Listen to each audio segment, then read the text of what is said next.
మరి విశాఖపట్నంలో కనక మహాలక్ష్మి అమ్మవారు ఒక చెయ్యి తెగిపోయి ఉంటుంది అమ్మవారికి. మరి ఆవిడ ఎంత అనుగ్రహమూర్తి! అసలు ఈ మార్గశీర్ష మాసంలో విశాఖపట్నంలో కనక మహాలక్ష్మి అమ్మవారి యొక్క దేవస్థానం ఇసకేస్తే రాలదు, అంతటి అనుగ్రహప్రదాయిని. ఆ తల్లి పాదముల దగ్గరికి వెళ్ళి నమస్కరించాలి తప్ప ఆవిడ అనుగ్రహించలేనటువంటి విషయం లేదు.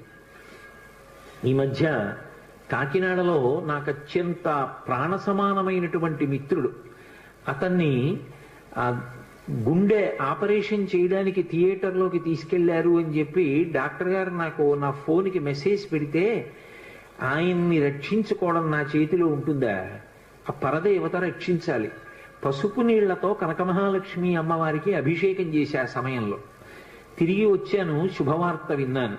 ఆ తల్లి గొప్ప అనుగ్రహప్రదాయిని. ఆ తల్లి ఏమి ఇవ్వలేదు, ఏదైనా ఇస్తుంది.